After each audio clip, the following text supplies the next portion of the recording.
Hi friends, welcome to our channel. ఈరోజు నేను 2022లో మలయాళం లాంగ్వేజ్లో రిలీజ్ అయినటువంటి ఒక మ్యూజికల్ డ్రామా మూవీ స్టోరీని ఎక్స్ప్లెయిన్ చేయబోతున్నాను. అదే వండర్ ఉమెన్. ఇక టైం వేస్ట్ చేయకుండా స్టోరీలోకి వెళ్ళిపోదాం. Now let's start our video.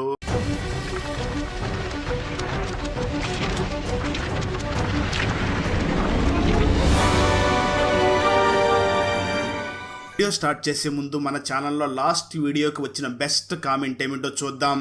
And ఈ కామెంట్ నేను పర్సనల్గా సెలెక్ట్ చేసింది అయితే కాదు, సాఫ్ట్వేర్ ఆటోమేటిక్గా ఈ వీడియోని లైక్ చేసి కామెంట్ చేసిన బెస్ట్ కామెంట్ని ర్యాండమ్గా సెలెక్ట్ చేస్తుంది. So keep commenting. నెక్స్ట్ మీ కామెంటే సెలెక్ట్ అయ్యే ఛాన్స్ ఉంది. And thanks for commenting. Now let's start our video. చూస్తే మూవీ స్టార్టింగ్ సీన్లో నందిత అనే ఒక మహిళను చూపిస్తారు. ఆమె గర్భవతిగా ఉన్నటువంటి మహిళలకి క్లాసులు తీసుకుంటూ ఉంటుంది. అంటే మన సమాజంలో ఉమ్మడి కుటుంబాల వ్యవస్థ నాశనం అయిపోయిన తర్వాత మనకి ఏ చిన్న సమస్య వచ్చినా మనకు సలహా ఇవ్వడానికి ఎవరో లేక చాలా ఇబ్బందులు పడుతూ ఉంటాం. అలాగే మహిళలు కూడా గర్భవతులు అయిన తర్వాత వాళ్ళు ఎలా ఉండాలి, ఎలాంటి జాగ్రత్తలు తీసుకోవాలి అని చెప్పే వాళ్ళ లేక చాలా ఇబ్బంది పడుతూ ఉంటారు కదా. అందుకోసం ఈ ప్రెగ్నెంట్ మహిళలకి తను క్లాసులు తీసుకుంటూ ప్రెగ్నెన్సీ వచ్చిన తర్వాత ఎలాంటి జాగ్రత్తలు తీసుకోవాలి, ఎలాంటి ఆహారాలు తినాలి అని చెప్తూ ఉంటుంది. అదే ఇంట్లో గ్రేసీ అనే ఒక పని మనిషి కూడా పనిచేస్తూ ఉంటుంది. సరిగ్గా అదే సమయంలో డోరా అనే ఒక మహిళ చాలా టెన్షన్ గా అరుస్తూ అక్కడికి వస్తూ ఉండడంతో నందిత వెళ్ళి ఏం జరిగింది అని అడుగుతుంది. అప్పుడు ఆ డోరా మాట్లాడుతూ, నేను ఒక పిల్లిని తొక్కేశాను, అది చనిపోయింది అనుకుంటా, ఒకసారి వెళ్ళి చెక్ చెయ్యి అని అంటుంది. దాంతో నందిత వెంటనే కారు కిందకి వెళ్ళి చెక్ చేసి, నువ్వు ఎటువంటి పిల్లిని చంపలేదు, అది ఇంట్లోనే ఉంది, దాన్ని చూసి నువ్వు భయపడినట్లుగా ఉన్నావు అని అంటూ ఉంటుంది. అప్పుడే గ్రేసీ వచ్చి డోరాకి వాటర్ ఇస్తూ ఉండడంతో డోరా ఆ గ్రేసీని చూసి మాట్లాడుతూ, నాకు పిల్లంటే చాలా ఎలర్జీ, అందుకే నేను దేన్ని చూసినా కూడా నాకు పిల్లిలాగా కనబడుతుంది అని అంటూ ఉంటుంది. కొంతసేపటి తర్వాత అక్కడికి శాలిని మరియు తన హస్బెండ్ ఇద్దరు కూడా అక్కడికి వచ్చి ఆ క్లాసులు వినడం కోసం ఆ కోర్సులో జాయిన్ అవుతారు. ఆ వెంటనే అక్కడికి మరాఠీ దంపతులైనటువంటి ఒక జంట అక్కడికి వస్తారు. వారిలో మహిళ పేరు జయ అయి ఉంటుంది. వాళ్ళు అక్కడికి వచ్చి ఇక్కడెక్కడ ప్రెగ్నెన్సీ క్లాసులు జరుగుతున్నాయంట కదా, అది ఎక్కడ అని అడుగుతూ ఉండడంతో గ్రేసీ వెంటనే అక్కడికి వెళ్ళి ఇక్కడే జరుగుతున్నాయి, మీరు మీ రూమ్ లోకి వెళ్ళి ఫ్రెష్ అయ్యి రెడీగా ఉండండి అని అంటుంది. అదే సమయంలో డోరా క్లాస్ రూమ్ లోకి వెళ్ళి తన హస్బెండ్ తో ఫోన్ లో మాట్లాడుతూ అక్కడ నందిత ఫొటోస్ ని చూస్తూ ఉండగా, నందితతో పాటు అక్కడ ఒక బాబు ఉంటాడు. ఆ బాబును చూసినటువంటి డోరా బహుశా ఈ బాబు నందిత కొడుకై ఉంటాడు అని అనుకుంటూ ఉంటుంది. అదే సమయంలో అక్కడికి వేణి అనే అమ్మాయి తన అత్తగారిని తీసుకుని వస్తుంది. అయితే తన అత్తగారిని మాత్రం క్లాస్ లోపలికి అలౌ చేయడానికి ఒప్పుకోకపోవడంతో వేణి అత్తగారు మాత్రం నేను మాత్రం క్లాస్ రూమ్ లోనే కూర్చుంటాను అని తను కూడా వెళ్లి క్లాస్ రూమ్ లోనే కూర్చుంటుంది. అదే సమయంలో నందిత అక్కడికి వచ్చి క్లాస్ చెప్తూ ఉండడంతో అక్కడ పని మనిషిగా ఉన్నటువంటి గ్రేసీ కూడా ఒక ప్రెగ్నెంటే కావడంతో తను కూడా పని ముగించుకుని వచ్చి క్లాస్ లో కూర్చుని క్లాస్ వింటూ ఉంటుంది. సరిగ్గా అదే సమయంలో మీనా అనే ఒక మహిళ చాలా టెన్షన్ పడుతూ ఎవరితోనో మాట్లాడుతూ అక్కడికి వచ్చి వేగంగా వచ్చి కూర్చుంటుంది. నందిత క్లాస్ లో ఉన్న వాళ్ళందరినీ చూసి మీరందరూ కూడా మిమ్మల్ని మీరు పరిచయం చేసుకోండి అని చెప్తుంది. దాంతో ఆ క్లాస్ కు వచ్చిన వాళ్ళందరూ కూడా వాళ్ళ గురించి వాళ్ళ ఫ్యామిలీ గురించి మొత్తం చెప్పి వాళ్ళ గురించి పరిచయం చేసుకుంటూ ఉంటారు. అయితే మీనా మాత్రం తన గురించి మాత్రమే చెప్పి తన ఫ్యామిలీ గురించి ఏమీ చెప్పకుండా ఆపేస్తుంది. ఆ తర్వాత నందిత క్లాస్ చెప్తూ ఉండగా అక్కడ మరాఠీ ఫ్యామిలీ అయినటువంటి జయ మాట్లాడుతూ, మీరు క్లాస్ ని హిందీలో కూడా చెప్పొచ్చు కదా, హిందీ మన నేషనల్ లాంగ్వేజ్ కదా అని అంటుంది. దాంతో అక్కడ ఉన్న వాళ్ళు మాత్రం హిందీ ఏమీ నేషనల్ లాంగ్వేజ్ కాదు అంటూ ఉండడంతో అక్కడ పెద్ద డిబేట్ నడుస్తూ ఉంటుంది.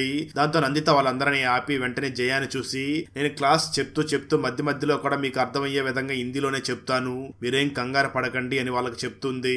ఆ తర్వాత వెంటనే అక్కడ ఉన్నటువంటి మహిళలందరినీ చూసి, ఈ ప్రెగ్నెన్సీ మీకు ఫస్ట్ ప్రెగ్నెన్సీయా లేక ఇంతకు ముందు పిల్లలు ఏమైనా ఉన్నారా అని అందరినీ అడుగుతూ ఉంటుంది. అలా అందరిని అడుగుతూ జయ దగ్గరికి రాగా జయ మాత్రం సైలెంట్ గా ఉంటుంది.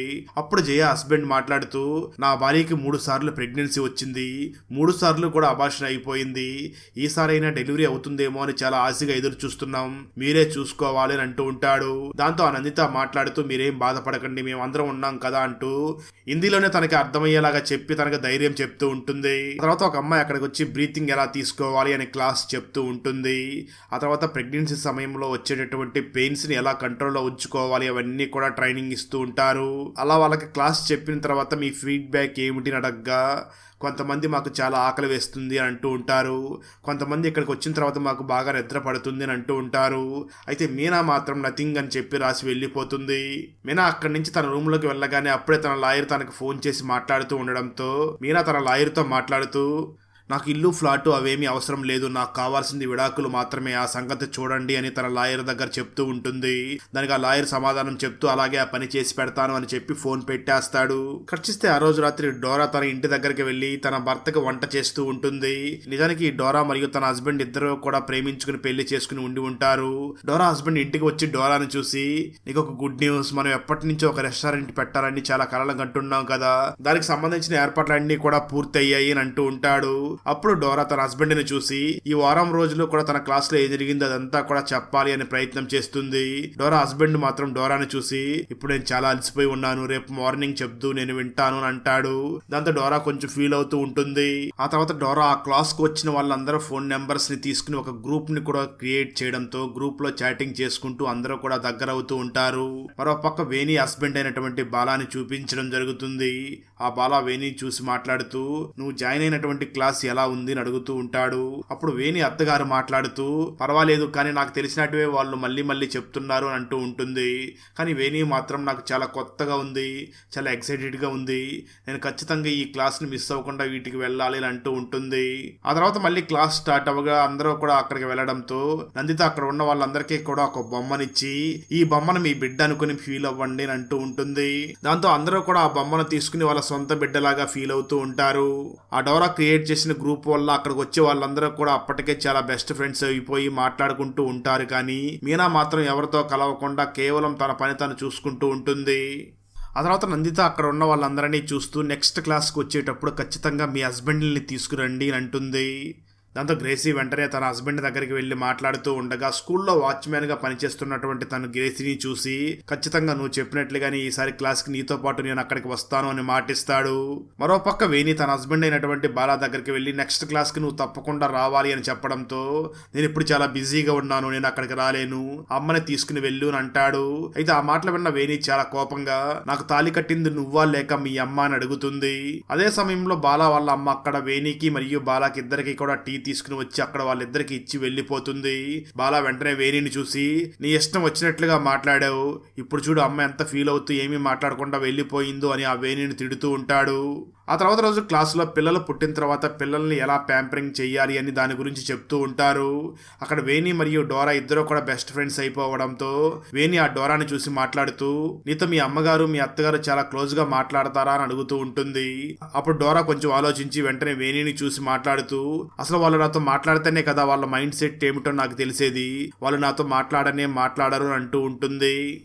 మరో పక్క డోరా అక్కడ ఉన్నటువంటి ఒక బొమ్మను తీసుకుని చాలా ఫీల్ అవుతూ తన గతాన్ని గుర్తు చేసుకుంటుంది. నిజానికి డోరా మరియు తన హస్బెండ్ ఇద్దరు కూడా ప్రేమించుకుని వాళ్ళ ఇంట్లో వాళ్ళకి నచ్చకపోవడంతో వాళ్ళిద్దరూ కూడా వాళ్ళ రెండు కుటుంబాలకి ఇష్టం లేకుండానే పెళ్లి చేసుకుని వాళ్ళ రెండు కుటుంబాలకి దూరంగా ఉంటూ జీవిస్తూ ఉంటారు. అదంతా గుర్తు చేసుకుని డోరా చాలా బాధపడుతూ ఉంటుంది. అయితే నెక్స్ట్ క్లాస్ కి భర్తని తీసుకురావడం కంపల్సరీ కావడంతో బాలా వెంటనే తన తల్లి దగ్గరికి వెళ్లి, రేపు వేణితో పాటు నువ్వే క్లాస్ దగ్గరికి వెళ్ళాలి అని అంటాడు. అయితే ఆ మాటలు విన్న బాలా తల్లి వెంటనే బాలా అని చూసి, ఆ వేణి మెడలో తాళి కట్టింది నువ్వా నేనా, నువ్వే ఖచ్చితంగా తనతో పాటు ఆ క్లాస్ దగ్గరికి వెళ్ళు, మీ నాన్నలాగా అన్ని విషయాల్లో నువ్వు తప్పించుకోవడం కుదరదు అన్ని చాలా కరాఖండిగా చెప్పేస్తుంది. అలా బాలా మదర్ తన కోడలైనటువంటి వేణికి సపోర్ట్ చేయడంతో వేణి చాలా సంతోషంగా తన అత్తగారిని చూసి మాట్లాడుతూ, అత్తయ్య మీకు ఇష్టమైన సాంగ్స్ అన్నిటిని కూడా డౌన్లోడ్ చేసి పెట్టాను అని చెప్పి అక్కడి నుంచి క్లాస్ కి వెళ్తుంది. అలా ఆ క్లాస్కి వచ్చిన వాళ్ళందరూ కూడా వాళ్ళ హస్బెండ్స్ అందరినీ కూడా తీసుకుని వచ్చి ఉండడంతో నందిత వాళ్ళకి బొమ్మనిచ్చి ఆ బొమ్మని వాళ్ళ పిల్లల్లాగా భావించమని చెప్తూ ఉంటుంది. దాంతో అక్కడికి వచ్చిన వాళ్ళందరూ కూడా బొమ్మను తీసుకుని వాళ్ళ హస్బెండ్ కి ఇస్తూ ఆ బొమ్మని చాలా ప్రేమగా చూసుకుంటూ ఉంటారు. అయితే ఆ క్లాస్ దగ్గరికి మీనా మాత్రం తన హస్బెండ్ ని తీసుకుని వచ్చి ఉండదు. దాంతో మీనా దగ్గరికి నందిత వెళ్ళి, నీ బాబుని నా చేతికి ఇవ్వు అంటుంది. దాంతో మీనా చాలా ప్రేమగా ఆ బొమ్మను తీసి నందితకి ఇస్తుంది. అప్పుడు మీనాని పక్కకి తీసుకుని వెళ్ళినటువంటి నందిత మాట్లాడుతూ, అసలు మీకు నీ హస్బెండ్ కి ఏంటి ప్రాబ్లం అని అడుగుతుంది. అప్పుడు మీనా మొదటిసారిగా నందిత ముందు ఓపెన్ అయ్యి మాట్లాడుతూ, మేమిద్దరం కూడా ప్రేమించి పెళ్లి చేసుకున్నాం, 2-3 సంవత్సరాలు బాగానే ఉన్నాం, కానీ నాకు ప్రెగ్నెన్సీ వచ్చినప్పటి నుంచి ఒక్కసారిగా తను మారిపోయాడు, నన్ను అబార్షన్ చేయించుకోమని చాలా ఫోర్స్ చేశాడు, కానీ దానికి నేను ఒప్పుకోలేదు, దానివల్ల మా ఇద్దరికి గొడవలు స్టార్ట్ అయ్యాయి, ఇప్పుడు మేము సపరేట్ గా ఉంటున్నాం, నేను లవ్ చేసుకుని ఇంటి నుంచి పారిపోయి వచ్చేసాను కాబట్టి మా కుటుంబం దగ్గరకు కూడా వెళ్ళలేకపోతున్నాను అని అంటూ ఉంటుంది. ఆ మాటలు విన్న నందిత మీనాను చూసి, సరే బాధపడకు, ఈ సమస్యలన్నిటికీ కూడా పరిష్కారం త్వరలోనే దొరుకుతుంది అని చెప్పి ఆ మీనాకి ధైర్యం చెప్తూ ఉంటుంది. ఆ తర్వాత నందిత అక్కడికి వచ్చినటువంటి హస్బెండ్స్ ని చూసి మీరు ఇక్కడికి వచ్చిన తర్వాత ఎలా ఫీల్ అవుతున్నారో అని అడుగుతుంది.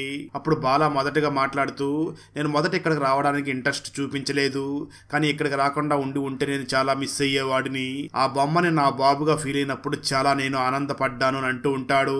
అలా అక్కడికి వచ్చిన వాళ్ళందరూ కూడా వాళ్ళ ఎక్స్పీరియన్స్ ని చెప్తూ ఉంటారు. అయితే ఆ మరాఠీ దంపతిలోని జయ మాత్రం ఈసారైనా నాకు పిల్లలు పుడతారో లేదో అని చాలా బాధపడి ఏడుస్తూ ఉండడంతో నందిత తనని ఓదార్చుతూ ఉంటుంది. ఆ సమయంలోనే వేణి మరియు డోరా ఇద్దరూ కూడా మీనాకి చాలా దగ్గర అవ్వాలి అని ప్రయత్నిస్తారు, కానీ మీనా మాత్రం వాళ్ళకి దగ్గర అవ్వకుండా తన పని తను చూసుకుంటూ ఉంటుంది. భోజనం చేసే సమయంలో కూడా అందరూ కలిసి భోజనం చేస్తూ ఉంటారు, కానీ మీనా మాత్రం వాళ్ళందరికీ కూడా దూరంగా కూర్చుని భోజనం చేస్తూ ఉంటుంది. ఆ తర్వాత అక్కడికి నందితతో పాటు ఫోటోలో ఉన్నటువంటి అబ్బాయి వచ్చి ఆ నందితతో చాలా మాట్లాడుతూ ఉంటాడు. ఆ అబ్బాయి పేరు ఆది. అలా ఆది నందితతో చాలా సేపు మాట్లాడి అక్కడి నుంచి వెళ్ళిపోతాడు. ఇదంతా చూసినటువంటి వాళ్ళు వెంటనే నందితని చూసి మాట్లాడుతూ, ఆ అబ్బాయి మీ కొడుకా అని అడుగుతారు. అప్పుడు నందిత సమాధానం చెప్తూ, నిజానికి ఆది లాగే నాకు కూడా ఒక కొడుకు ఉండాల్సింది, కానీ నా కొడుకు కాదు.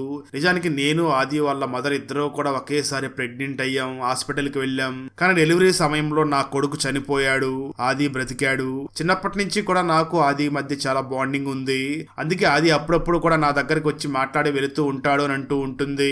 ఆ మాటలు విన్న వాళ్ళందరూ కూడా చాలా బాధపడుతూ ఉంటారు. ఆ తర్వాత వాళ్ళకి ఫైనల్ క్లాస్ జరుగుతూ ఉండడంతో అక్కడ చిన్న పార్టీని ఏర్పాటు చేయడంతో అక్కడికి వచ్చిన వాళ్ళందరూ కూడా ఎంజాయ్ చేస్తూ ఉంటారు. వేణి వాళ్ళ అత్తయ్య గారు కూడా అక్కడికి వచ్చి బాగా ఎంజాయ్ చేస్తూ ఉంటుంది. సరిగ్గా అదే సమయంలో ఆ మరాఠీ ఫ్యామిలీలో ఉన్నటువంటి జయాకి నొప్పులు రావడంతో తను చాలా భయపడిపోతూ ఉంటుంది. అక్కడే ఉన్న వేణి అత్తగారి వెంటనే కారుని స్టార్ట్ చేసి తనని కారులో కూర్చోబెట్టండి, హాస్పిటల్కి వెళ్దామని అంటూ ఉంటుంది. దాంతో జయాని వెంటనే కారులో కూర్చొని పెట్టగా వేణి అత్తగారు కారుని డ్రైవ్ చేసుకుని తీసుకుని వెళ్తూ ఉంటుంది. మిగతా వాళ్ళందరూ కూడా వేరే కారులో ఎక్కి వాళ్ళందరూ కూడా హాస్పిటల్ దగ్గరికి చేరుకుంటారు. ఆ సమయంలో మీనా నాకు కూడా ఇలాగే పెయిన్స్ వస్తాయేమో అనుకుని చాలా భయపడుతూ ఉంటుంది. సరిగ్గా అదే సమయంలో అక్కడికి మీనా బామ్మ అలాగే మీనా పేరెంట్స్ అందరూ కూడా అక్కడికి వస్తారు. అది చూసినటువంటి వేణి వెంటనే డోరా దగ్గరికి వెళ్ళి, ఈ మీనాకి మరియు వాళ్ళ బంధువులకి గొడవలు జరిగాయి కదా, ఎలా మీనా పేరెంట్స్ అందరూ ఇక్కడికి వచ్చారు అని అడుగుతుంది. అప్పుడు డోరా వెంటనే వేణిని చూసి మాట్లాడుతూ, నేను ఆ మీనా డీటెయిల్స్ మొత్తం తెలుసుకుని మీనా సిచ్యువేషన్ మొత్తం కూడా వాళ్ళ పేరెంట్స్ కి వివరించాను, అందుకే వాళ్ళు మీనాను చూసుకోవడం కోసం వచ్చారు అని అంటూ ఉంటుంది. మరోపక్క డాక్టర్స్ జయాకి డెలివరీ చేయడంతో జయాకి బిడ్డ పుట్టడంతో నందిత ఆ బిడ్డను బయటకు తీసుకుని వచ్చి జయ హస్బెండ్ కి చూపిస్తుంది. అక్కడ ఉన్న వాళ్ళందరూ కూడా చాలా ఆనందపడుతూ ఉంటారు. జయ హస్బెండ్ కూడా మాకు ఇంతకు ముందు 3 పిల్లలు అబార్షన్ అయిపోయింది, ఇప్పుడు మాకు బిడ్డ పుట్టింది అని చాలా ఆనందపడుతూ ఆ నందితకి చాలా నమస్కారం చేస్తూ ఉంటాడు. అక్కడ ఉన్న వాళ్ళందరూ కూడా ఫైనల్ గా జయాకి బాబు పుట్టాడు అని అందరూ చాలా ఆనందంగా ఉంటారు. అక్కడతో ఈ మూవీ అయిపోతుంది. పుట్టిన 10 నిమిషాలకే గాయత్రి కొడుకు ఎలా మిస్ అయ్యాడు. హాస్పిటల్లో ఉన్న సీసీటీవీలో గాయత్రి కొడుకు అక్కడే ఉన్నట్లుగా కనిపించినప్పటికీ గాయత్రి మాత్రం తన దగ్గర ఉన్నది తన కొడుకు కాదు అని ఎలా చెప్తుంది. ఇంతకీ గాయత్రి కొడుకు మిస్ అయ్యాడా లేదా? అసలు హాస్పిటల్స్ లో వృషభ రాశిలో పుట్టిన పిల్లలు మాత్రమే ఎందుకు మిస్ అవుతున్నారు? పోలీసుల ప్రకారం కిడ్నాపర్స్ ఆడపిల్లల్ని కిడ్నాప్ చేసి ఏం చేస్తున్నారు, అదే మగ పిల్లల్ని కిడ్నాప్ చేసి ఏం చేయబోతున్నారు? అసలు ఆనంద్ DNA రిపోర్ట్ లో ఏం తేలింది? హాస్పిటల్ దగ్గర స్నాక్స్ అమ్ముకుంటూ ఉండే అవ్వ చేసినటువంటి తప్పేమిటి? చివరికి గాయత్రికి తన కొడుకు దొరికాడా లేదా అన్నదే 2025లో తమిళ్ లాంగ్వేజ్ లో రిలీజ్ అయినటువంటి DNA మూవీ స్టోరీ. ఈ తమిళ్ ఫుల్ మూవీ స్టోరీని తెలుగులో వినాలి అనుకుంటే ఈ వీడియో డిస్క్రిప్షన్ లో ఉన్న లింక్ ని క్లిక్ చేసి చూడండి. Thanks for watching friends. Video నచ్చినట్లయితే లైక్ చేసి ఒక చిన్న కామెంట్ చేస్తే మాకు నెక్స్ట్ వీడియో చేయడానికి ఎంకరేజింగ్ గా ఉంటుంది. అలాగే ఛానల్ ని సబ్స్క్రైబ్ చేసి పక్కనే ఉన్న బెల్ ఐకాన్ ని క్లిక్ చేసి సపోర్ట్ చెయ్యండి. Thanks for watching. Jai Hind.